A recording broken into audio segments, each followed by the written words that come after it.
자, 먼저 이번 코로나 사태에 대해서 한 가지 언급할 것은 신천지의 바로 사악함과 작태입니다. 여러분, 오늘 출애굽기에서 지난 주일에도 말씀드렸죠. 우리 하나님의 성격, 캐릭터, 특징은 자비하신 하나님, 공평하신 하나님. 아멘? 특히 보세요.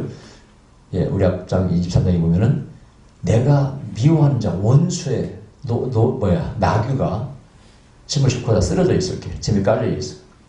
그러면 고소해하지 말라고 되어 있습니다. 원수의 노새니까, 나귀니까, 아이고, 저 잘됐다. 속이 시원하다. 그렇게 생각하지 말고 가서 구해주라는 거예요. 생명을 존귀 여기라는 겁니다. 아멘?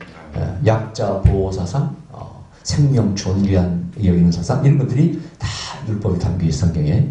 자, 거기에 반해서 신천지를 보세요. 이번에 가서 정통교회 너들 줄 옮겨서 우리만 당하지 말게 하고 저를 당하게 하라. 숨어서라도 자기의 번석을 드러내지 말고 끌어와. 복음방 운영하는 것도 처음에 번석을 안 나타냅니다. 성경 공부를 이단들의 특징이 성경 공부 재밌습니다. 왜냐하면 막 짜고 맞춰가지고 억지로 맞췄기 때문에 처음 듣는 거예요. 그래서 많이 빠져나갑니다. 처음 듣는데? 여기 처음 듣는 소리인데 다 그래서 빠져나가요. 거기 목사도 빠지고 장로도 빠지고 권사도 빠지고 다 빠져나갑니다. 그리고 이단에서 돌아온 사람들은요, 일반 정통인과 은혜를 못 받습니다. 너무 메시지가 물같이 이렇게 맛이 없다 그 뜻이에요. 왜냐면 거기서는 짜놨잖아요. 책이 좀 맞춰놨잖아요. 뽑아가지고 뭐 구원파 다 마찬가지예요. 이단에서 돌아온 사람 첫째가 정통교 목사는 설교를 못한다고 생각합니다. 예. 왜냐면 거기서 다 체계적인 이단 교리를 이렇게 만들어놨잖아요. 통일교도 마찬가지고. 그래서 적응을 못해. 또 하나는 사랑, 형제하고 이단은 공동체를 강조하고 사랑을 강조합니다. 그러니까 거기에 다 넘어가는 거예요. 이렇게 말씀도 재미있고, 그다음 이렇게 사랑이 넘치는데 뭐가 이단이냐는 거예요. 근데 뒤에 보세요. 앞에서는 그렇게 보여요. 그러나 뒤에 꼭대기 올라가면은요, 위에 교주와 윗사람들은 전부 다 성도를 갈취합니다. 그리고 별장에서 있고, 어마어마한 돈을 가지고 회장이 되어 있고 운영합니다. 통일도 마찬가지예요. 고용한다고 하지만은 다른 데 기업보다 임금을 적게 주고 해서 이렇게 해서 위에서는 배불리 먹고 삽니다. 위에 상부에 가면은요, 대부분의 이단의 정책이 드러납니다. 예. 그 조직을 운영하는 자의 철학이 담겨 있어요. 어쨌든 갈취해서 모아서 진흥만 탈출하면 되는 거예요, 여러분. 교주만, 일부 특권층만, 유의만. 자, 우리 하나님 어떤 하나님이 당신의 아들을 독생자를 보내셔서 피를 흘려주셔서 돌아가시게 만들어 약한 자를 도우라고 말씀하시고 원수의 나귀도 살리라는 거예요. 여러분, 이번에 정말 신천지가 실체가 정확히 드러났어요. 협조를 하죠. 잘하지 않습니다. 속입니다. 지금도 정치인, 연예인들, 유명한 사람들에게 포섭 당한 사람들 정치를 숨기지 않게 해서 면담을 안 해놓습니다. 이제 아마 이번에 제대로 검찰이 조사하면 아마 다 드러날 줄 믿습니다. 그러니까 전화위복이 될 수가 있어요. 하나님께서는 일부러 코로나를 번지게 하신 건 아니지만은 마귀가 역사한 것을 지들이 스스로 꽤 넘어가게 되어 있어요. 폐쇄적인 조직에서 완전히 폭발한 거 아닙니까? 그렇죠? 자기 꾀에 넘어가게 되는 거예요. 그걸 하나님 이용하시는 것이죠. 전에 구원파가 드러났듯이 세월호 사건 때. 그래서 이 하나님이 코로나를 번지게 한 게 아니라 마귀가 번지게 있지만 그럼 그 가운데서 하나님의 뜻은 살아나더라. 아멘? 그럼 우리는 깨달을 수 있어요. 여러분. 이번에 근데 지금도 구원파에서 안 나온 사람 많잖아요. 그죠? 이 사태가 번져도 아마 남아있는 사람 남아있을. 그러나 이제 더 이상 이 신천지가 전에처럼 힘을 쓰지는 못하고 아마 쇠퇴해 갈 거라고 봅니다. 그러나 그 빠져있는 사람들은 다 나오지는 않을 거예요. 아무리 대줘도 증거를 대줘도 안 믿습니다. 그 사람들. 자, 그걸 우리가 알고 자, 24장 넘어갈 필요가 있는 게 우리 하나님 어떤 하나님가가 중요해요. 내가 믿는 종교의 철학이 있잖아요. 사상이 있지 않습니까? 진리가 있지 않습니까? 그것이 어떤 것이 알고 믿어야 돼. 참 우리 하나님은 선하신 하나님 아닙니까? 그렇죠? 우리를 희생하신 하나님, 섬기신 하나님이라고 제가 수없이 말씀드렸습니다. 그런 하나님을 믿기 때문에 우리도 이 세상에서 그런 자세로 세상을 섬기며 살아가야 한다고 말씀드렸고, 이번에 대형교회에서도 우리 교회야 뭐 그런 영향을 안 받으니까 이렇게 예배를 드리지만은 대형교회에서는 온라인으로 드리고 인터넷으로 드리고 잘하고 있는 겁니다. 그게 나쁜 것이 아니에요. 말을 위해서 진짜 신천지도 하나 들어서 번져. 그럼 이게 사회에 악이 드는 거예요. 저도 대구 집회 갔다 와서 약간 감기 증세가 있어가지고 굉장히 불안하더라고요. 불안한데 뭐가 불안하냐면요. 제가 뭐 코로나 걸려면 제가 뭐 치료도 받고 또 자기 약을 만들어서 먹으면 좋아질 수 있겠지만 그게 중요한 게 아니고 나 때문에 당하는 많은 피해볼 사람 생각이 끔찍하더라고요. 생각해보세요. 내가 갔던 모든 슈퍼마켓 다 매출 못 탔습니다. 내 만났던 사람은 다 격리해야 돼. 우리 성도를 다 격리해야 됩니다. 우리 가지고 말할 것도 없고. 보통 불안한 게 아니, 내가 걸리는 것이 문제가 아니라, 나 때문에 피해볼 사람 생각하니까, 보통 불안한 게 아니에요. 그래서 내가 보건소 가서, 나 검사 해달라고, 솔직히 내가 무서운 게 아니고, 내 뒤에 뭐 같이 운동하는 사람들 다 격리당해가지고, 이 사람들도 또 불안하고. 그래서 했더니 그 사람들이 열이 없다고 처음에는 안 해주더라고요. 근데 집에 오는 도착쯤 되니까 전화가 왔어. 자기도 찝찝하다는 대구 갔다 왔으니까. 해주겠다고 그래서 했더니 음성이 나왔잖아요. 유심히 지켜보는 거예요. 또 음성이 있다가 양성으로 바뀌니까. 지금까지 발열 같은 게 없는 거 보니까 코로나는 아닌 것 같고, 또 우리 가족들도 현상이 안 된다는 거 보니까 괜찮을 것 같아. 근데 어쨌든 이게 바로 자세입니다. 철학입니다. 남에게 피해를 주어서는 안 된다는 것이죠. 우리 하나님은요, 우리를 백성으로 삼으셨어요. 이스라엘 민족을 당신의 제사장 민족으로 백성으로 삼으셨잖아요. 19장에 나오지 않습니까? 이게 바로 이제 정확히 베리트, 이스라엘 민족의 그 히브리어의 베리트라는 특징이 그대로 나타나 있는 것이 바로 24장이에요. 그래서 여기에 하나님의 철학, 하나님의 인격, 하나님의 사상, 그분이 그대로 드러나 있습니다. 결론적으로 보면은요, 계약을 맺고 잔치를 베풉니다. 그죠? 시내산의 잔치가 벌어져요. 근데 여기에 이제 오늘 본문이 바로 시내산이 성막의 원형이라고 있잖아요. 성막이 백성의 뜰, 그 다음에 성소, 지성소 세 부분으로 나눠졌다고 했지 않습니까? 여기 정확히 나타나 있어요. 시내산이 있으면 꼭대기 누가 올라갔어요? 모세와 여호수아가 올라갔어요. 그 다음에 아론과 훌, 여기는 아들들은 여기 바로 중간 장로들하고, 그 다음에 백성들이 밑에 있습니다. 뽑아서 데리고 가서 놓고 또 올라갔으니까 세 부분으로 나눠집니다. 그게 바로 백성의 뜰과 성소, 지성소에 바로 근원이 되는 것이죠. 여기를 또 연원이 되는 거예요. 그래서 성막을 만드는 거예요. 그리고 하나님 만납니다. 모세는 그 영광 속에서, 쉐kin의 영광 속에서 40주야를 하나님과 대면하고 있습니다. 그리고 말씀을 받아서 그걸 말씀을 선포합니다. 백성들은 아멘, 아멘 합니다. 그래서 여기 정확히 베리트라는 게 뭔가를 잘 말씀하세요. 계약이 뭐냐. 자, 여러분, 오늘 이게 바로 계약인데, 언약을 맺는다고 계약을 맺는다고 되어 있잖아요. 이것을 영어는 카비넌트라고 합니다. 계약을 맺는다. 또 여기서 의미가 뭐냐. 베리트 의미가 그런 계약의 의미도 있고요. 얼라이언스, 동맹한다 그 뜻이 있습니다. 일단 프리즈, 어떤 존엄성과 서약한다 이런 뜻이 담겨 있어요. 이 세 가지가 이 계약의 의미가 담겨 있어요. 자, 오늘 본문에 어쨌든 19장에서 말씀하신 것처럼 너희가 내 명령을, 규례를 지켜 준행하면은 너희는 나의 제사장 민족이 되고 백성이 된다는 겁니다. 이게 계시록 21장 2절에 보면은요, 너희는 나는 내 하나님이 되고 너희는 나의 아들이 된다고 되어 있어요. 그래서 이 백성과 제사장 민족과 아들은 어떤 같은 의미를 쓰여져요. 더 아들은 친밀하죠. 시작에서는 이제 완성의 의미가 있기 때문에 아들이 되는 것이고, 우리가 구원받으면 하나님의 완전히 자녀로서 완성되는 거 아닙니까? 그래서 계시록 21장에서는 아들이라는 단어를 씁니다만은 여기서는 계약 가운데 있는 백성으로서 제사장 민족으로서 이렇게 하나님과 계약을 맺는다고 되어 있습니다. 그런데 그 베리트는 원래 뜻이 쪼갠다는 뜻을 같이 쪼개. 이런 송아지를 잡아서 각을 뜨잖아요. 이렇게. 그럼 하나님의 그 불이 지나가죠. 이렇게. 근데 이 베리트라는 단어가 이렇게 베트, 그 다음에 레쉬, 그 다음에 탑이라는 글자로 되어 있어요. 그래서 이 글자가 주는 의미가 중요합니다. 자, 베트와 레쉬라는 말이 이 어떤 의미를 가지고 있느냐. 어원이 두 가지입니다. 하나는 두 가지가 발음이 비슷해요. 빠라, 또 하나는 빠라. 빠라가 무슨 뜻이냐면 베르시트 빠라, 창조하다는 뜻이에요. 빠라. 창조하다는 빠라는 끝에가 알렙을 건다. 하나님의 단어에 쓰는 알렙을 건답니다. 이게 창조하다는 뜻이에요. 만든다, 창조하다. 계약이 끝나면 뭐가? 새로운 게 만들어집니다. 여기서는 새로운 신분이 만들어져. 어떤 하나님의 자녀가 되는, 하나님의 백성이 되는 신분이 만들어져. 이게 바로 신앙적인 세례입니다. 여러분, 우리가 세례 받을 때, 저 베드로 선생님은 뭐라고 되어 있어요? 우리가 예수를 믿겠다는 그 고백이, 그 고백 위에 세례를 준다는 그 고백의 의미라는 걸, 그게 새로운 계약의 의미입니다. 이 세례를 받는다는 것은 내가 하나님의 자녀가 되겠다고 내가 도장을 찍는 것이 바로 세례 의식입니다. 근데 구약에서는 이것이 바로 제물을 바치고 피를 뿌리고 또 하나는 할례 의식을 통해서 나타나게 되는 것이죠. 그리고 동물을 바칠 때, 할례할 때 쪼개지 않습니까? 자, 그래서 계약을 맺으면 새로운 신분이 만들어져. 노예된 백성이, 이스라엘 민족이 이제 하나님의 백성이 되었습니다. 우리가 다 그리스도 안에서 뭐라고요? 새로운 피조물이라. 고린도후서 5장 10절 말씀처럼. 그래서 삶이 바뀌어요. 이제는 화평케 하는 사명을 줬다는 거예요. 하나님의 백성이 돼서 신분이 바뀌어서 새로운 사명을 갖게 되는 것이 계약입니다. 할렐루야. 그게 바로 아까 앞전 19장에서 말씀하셨던 그 신해산 계약. 여기서 정확히 계약을 실행하는 이 계약의 의미라. 하나님의 자녀가 되었어요. 결국 이제는 노예의 자녀가 아니라는 겁니다. 신분이 바뀌었다는 거예요. 자유인이 되었다는 것입니다. 할렐루야.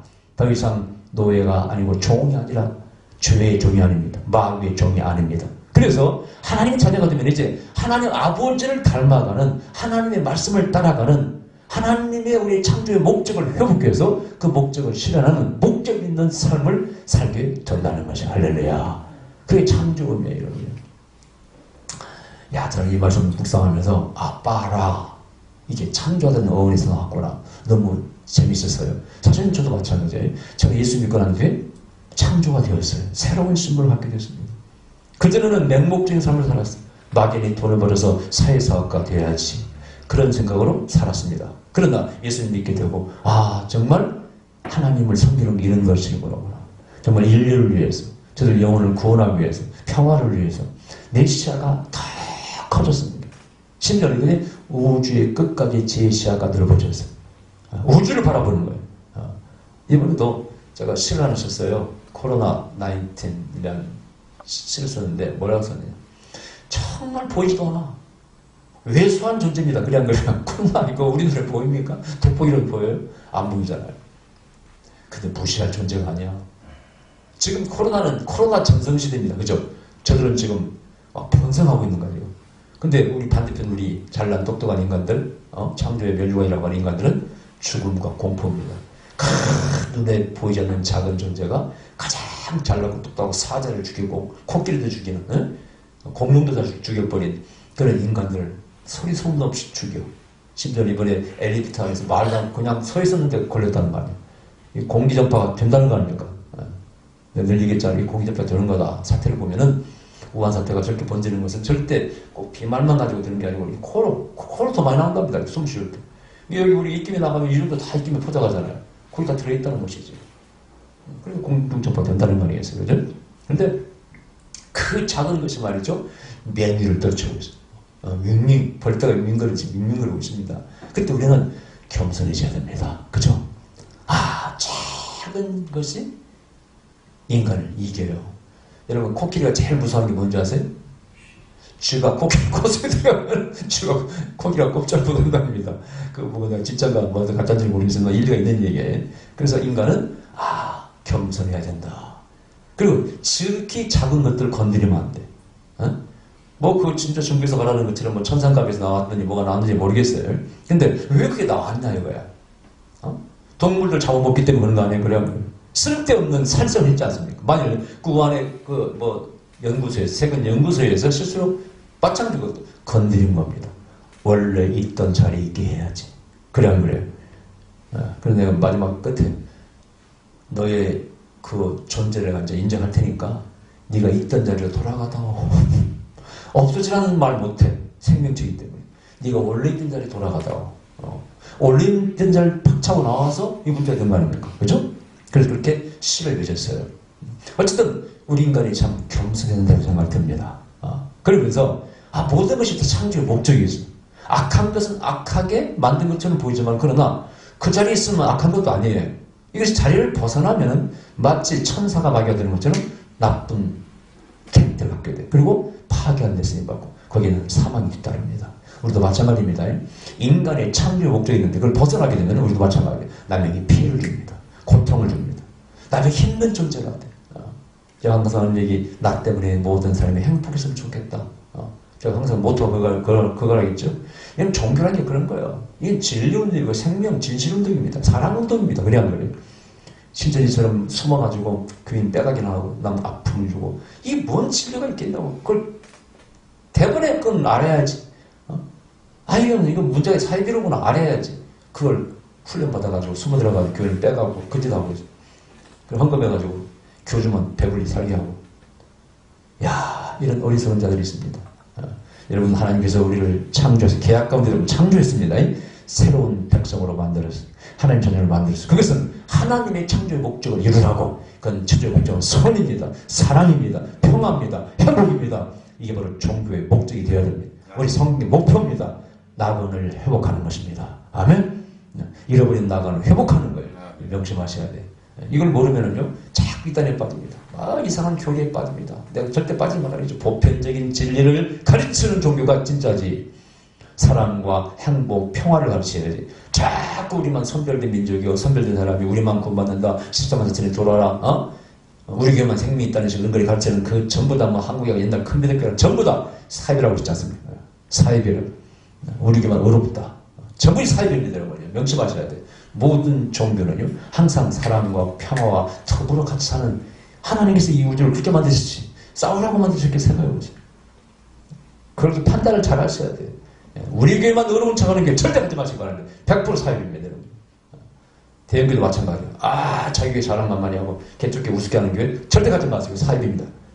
사입이 여러분, 성경이 하나님의 창조의 목적에서 벗어나 있습니다. 어디 하나님 그렇게 가르치고 있어요? 여러분, 전통교회라고 타이틀 가지고 있으면서 우리 교회만 뭐 생명 있고, 우리 교회만 뭐 좋은 교회라고 자꾸 가르치는 교회, 그 이상한 교회입니다, 여러분. 전부 비즈니스 마인드입니다. 그런 교회의 특징이 전부 주의 있는 교회가 힘들어합니다. 다 교회 빼가기 때문에. 작은 교회. 늘 우리 금남교회 전도팀 와가지고 보면 우리 교회가 최고라고 나보고 그러더라고. 목사님 우리 교회 와보셔야 된다. 한테 패주고 싶더라니까 진짜. 이분들이 전도하는 거야, 뭐 빼가는 거야. 그래서 막 버스를 돌리고 그러니까 개척교회 교인들 다 빠져나갑니다. 이게 무슨 복음입니까, 여러분? 생각해보세요. 이게 바로 예수님 말하는 사람을 한 형제라고 말할 수 있어요? 사입입니다, 사입, 여러분. 이렇게 하는 가르치는 교회. 그러나 때리는 목사들은 큰 교회 운영하면서도 작은 교회 섬기라고 보내주잖아요. 개척에서 띄어내주고. 좀 못있는 목회자들 아닙니까? 그냥 구분할 줄 알아야 돼요. 많이 모인다고 그게 뭐 장땡인 줄 아세요? 하나님 계신 줄 아세요? 사업체에 불과합니다. 복음 사업체. 복음을 파는 장사꾼에 불과합니다.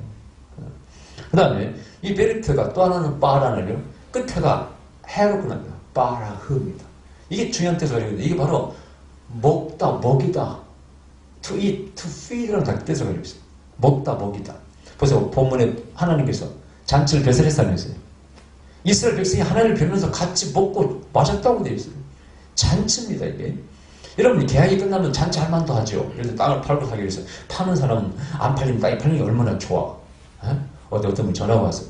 목사님 어떤 그 교회가 하나 나왔는데 경배가 나왔는데 교회가 안 팔려. 근데 자기 남편이 뭐 사업하는 사람들이 그 땅을 사가지고 이렇게 빌라를 지어서 팔려고 하는데 뭐 저주받을까 봐서 못 사겠대. 교회를 갖다가 어떻게 사가지고 빌라를 짓냐 이거야. 근데 내가 그러면 그 교회가 계속 안 팔리고 있으면 누가 손해입니까? 그 담임 목사 힘들고 다 손해인데 안 팔리는 건 누군가 팔아줘야지. 그래야 한 거예요. 내가 볼 때는 그게 나쁘다고 볼 수 없습니다. 뭐 그러면 교회가 안 되는데 영국 같은 교회에서는요. 그럼 교회가 안 되는데 그 많은 땅값, 집값이 다 은행에 다 경비 잡혔는데 그냥 가야 돼? 빨리 청산해야지. 하나님은 그걸 지켜주는 하나님 아니거든 사실은. 내가 나를 영광 돌리는 예배하는 곳이니까 항상 여기는 거룩해야 돼. 이런 하나님은 아니에요, 여러분요. 이런 것은 시장의 원리에 적용됩니다. 여러분 보세요. 시장의 원리가 뭡니까? 능력이 없어서 힘이 없으면 쇠퇴되는 겁니다. 한국교도 마찬가지예요, 여러분요. 아무리 여러분 누가 붙잡고 있으려고 해도 교회가 더 이상 능력을 잃어버리면은 생명을 잃어버리면은 어떻게 돼요? 쇠퇴하게 됩니다. 저 이렇게 처럼 건물만 덩달 국가에서 그걸 지켜주면 감사하지만은 개신교에서 누가 그런 게 어디 있습니까? 그 교회도 새들어 갔다가 안 되면 나오고 이사가고 이렇게 그게 자본주의 생리 아닙니까? 그건 막을 수 없는 거, 죄라고 말할 수 없는 거예요. 그래서 그것이 꼭 하나님 뜻을 어기는 건 아니고 그것 때문에 저주받는 건 아닙니다. 그럼 여기서 게다가 잘 분량 더 있습니까? 붙더라고. 근데 기도 때문에 응답이 없으시더라고. 그래서 나는 모르겠네요. 그건 알아서 하시라고. 내가 그걸 잘 된다고 말할 수 없잖아요. 그러니까 뭐 알았다고 끊더라고. 그렇습니다. 근데 자 이제 보세요. 먹인다. 같이 먹고 먹인다는 잔치가 벌어져. 자 이게 무슨 의미입니까? 하나님은 항상 우리가 어떻게 살기를 원하십니까? 페스티벌, 축제 같은 인생을 살기를 원하십니다. 여러분 복음의 의미가 뭐예요? 특히 요한복음에서 그 가나의 혼인잔치 집회에서 그 사건을 통해서 복음은 우리를 항상 해피하게 만드는 포도주가 같다는 거예요. 포도주가 떨어져 버린 그 잔치점은 바로 복음의 진수인 우리가 해피하고 즐겁게 사는 것을 빼버린, 즉 율법주의, 열광주의나 종교주의, 우리를 묶는 것들 거기에 빠진다는 거예요. 그게 바로 구약의 율법입니다. 자꾸 하지마, 하면 안 돼. 너 벌받아, 지옥 가. 맨날 이런 것에 묶여있어. 우리가 하지 말라는 것, 금지하는 것들. 여러분, 그럼 어떻게 될까요? 우리의 삶은 뭡니까? 맨날 우리는 율법에 묶여가지고 먹을 것도 못 먹고 묶여있다가 그냥 벌벌 떨다가 지옥 갈까 떨다가 사라져가는, 그게 우리의 인생이 되어야 되겠습니까? 성경은 절대 그렇게 말씀하고 있지 않습니다. 너는 여호와를 즐거워하라. 항상 기뻐하라. 뭐든지 감사함으로 먹으면 된다. 바울이 선언합니다. 신약에 와서는 돼지고기를 먹어도 된다는 거예요. 막을 이유가 없다는 거예요. 에? 완전히 이게 진보적인 계시 진보라고 그래. 과거가 틀린 것이 아니라 과거의 그 시대는 이렇게 묶어놨지만은 새 시대 보면 새롭게 열어주시는 겁니다. 그래서 과거의 율법도 더 이상 이제 법규를 잃어버렸어.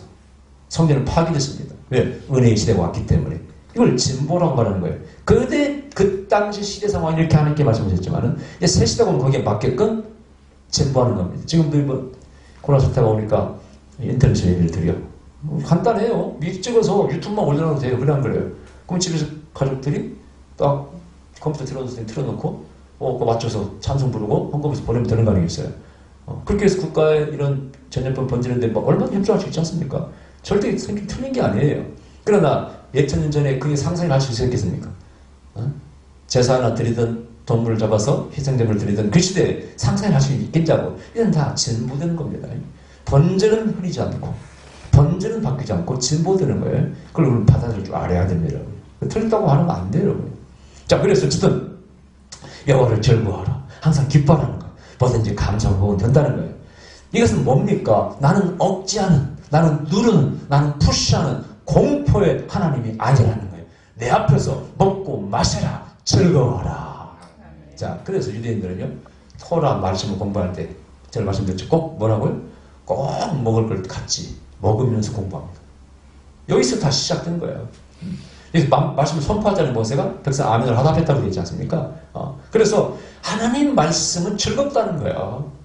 하나님 명령과 규례는 즐겁다는 겁니다.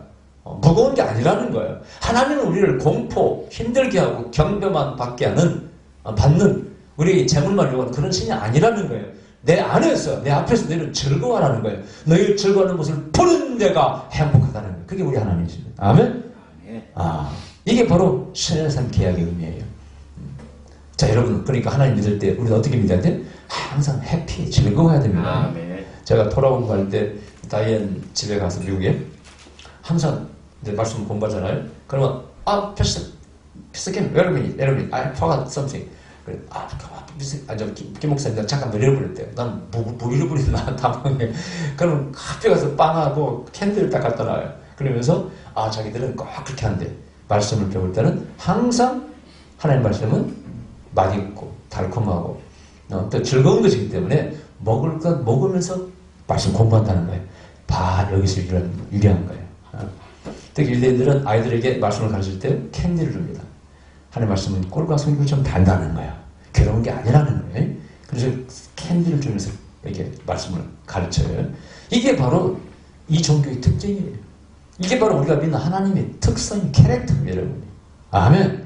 우리를 행복하게 하시는 하나님이라. 그래서 그분을 뵈면서 먹고 마셨더라. 예배가 즐거워야 돼. 삶이 즐거워야 돼. 하나님의 백성이 되는 것은 우리가 종이 되는 게 아니에요. 자원의 종이 돼. 왜? 그게 행복이기 때문에. 거기에 우리를 지켜주는 아류가 있기 때문에. 아멘. 그게 우리의 신앙이 되어야 됩니다. 자꾸 이렇게 구원 못 받은 신천이처럼 십자가 선생님 못 들어가 숫자가 넘으니까 뭐라고 이제 진짜 사이가 좀 가라져가 있고 진짜 알고만 14만 4천이 되면은 뭐 어떻게 되고 엄한 거짓 교리를 가르칩니다. 거기 넘어가는 사람들 참 신기해. 그것도 연구 대상입니다. 어떻게 저게 넘어갈까? 자, 다시 돌아와서 어쨌든 그렇게 하나님 못 있는 하나님. 그 다음에 오늘 본문에 보니까 하나님이 계속 앉아 계시는데 알을 보니까 청옥을 편듯하대. 사파이어를 다 편듯하대. 하늘처럼 닮았더라는 거예요. 이게 무슨 뜻일까요, 여러분? 이런 때 말씀드렸죠. 바다의 색이 뭐냐고 내가 물었어요. 바다색이 뭐냐고 물었더니 뭐라고 대답했어요? 파랗다고 그러잖아요. 그럼 비 오는 날 가보셨나요? 바다를? 비 오는 날 바다가 파랗습니까? No. 비 오는 날 보면 회색색입니다. 바다가. 왜 그럴까요? 하늘을 담기 때문입니다. 그래서 성경에 이 물이라는 맘이라는 히브리 글자도 물을 상징하는 맨 글자가 두 개 들어간다고 했잖아요. 윗물과 아랫물. 그래서 아랫물은 윗물을 리프렉션 반영한다고 했잖아요. 자, 하늘처럼 파랗다는 거예요. 이게 파란색이 성경에서는 공의를 상징합니다. 공의. 그래서 말씀도 토라 말씀도 가족 말씀도 드라마의 말씀도 파란 천으로 쌓여 이렇게. 근데 그 공의가 하늘에서 뜻이 이루어지는 것처럼 땅에서 이루어져야 돼. 할렐루야. 땅이 하나님이 계신 곳에는 파란 천국을 편뜻한 공의가 이루어져. 그러니까 샬롬은 공의가 이루어지지 않으면 샬롬이 올 수가 없어요. 진정한 평화는요, 여기에 무슨 특권층이 작용해요. 그 힘을 과시해, 약자를 괴롭혀, 공의가 이루어지지 않아 절대 거기에 낙원이 이루어질 수가 없습니다. 하나님의 나라가 이루어질 수 없습니다. 할렐루야. 그 뜻을 담고 있어요. 진정한 하나님 나라가 이루어져야 돼. 공의의 나라가 이루어져야 돼. 하나님이 계시는 곳에는 즐거움이 있고 공의가 있습니다. 그 다음에 피를 뿌리는데 제단에도 뿌리고 백성에게 뿌리더라는 거예요. 예, 그 피가 바로 생명, 존엄성을 가지고 있어요. 프리즈라고 영어로. 예. 그래서 이 계약에는 그런 존엄성이 있습니다. 누가 죽어야 돼. 희생해야 돼. 피를 흘려야 돼. 이 피가 희생했기 때문에, 죗값을 치렀기 때문에 우리가 죄 용서를 받는 것입니다. 그게 바로 예수님의 십자가의 의미입니다. 아멘. 십자가에서 죄의 대속을 하셨습니다. 피를 뿌림으로 말미암아 누군가 죽음으로 말미암아 우리가 대속함을 입었습니다. 대신 속죄함을 입었다는 것이죠. 그게 여기에 정확히 나타나 있습니다. 이게 바로 예수님의 십자가의 의미입니다. 피를 뿌림으로 우리가 깨끗게 함을 받습니다. 할렐루야. 그래서 이 출애굽기 24장은 정확히 이게 신의 산의 원형이, 성막의 원형이고요. 예수님의 십자가의 원형이고, 계약이라고 하는, 신약과 구약 계약이라고 하는 복음의 그 의미가 여기에 담겨 있는 것입니다. 아멘. 우리 예수를 믿음으로 그 보혈의 피를 우리가 덧입고, 죄 용서 받았고, 하나님 자녀가 되었으므로, 우리는 주님과 더불어 먹고 마시고, 축제 같은 인생을 살아가야 돼. 아멘. 구원받은 백성으로서의 축복을 누리고 살아가야 됩니다. 할렐루야. 기도하십시다. 그러시면 아버지 감사드립니다. 우리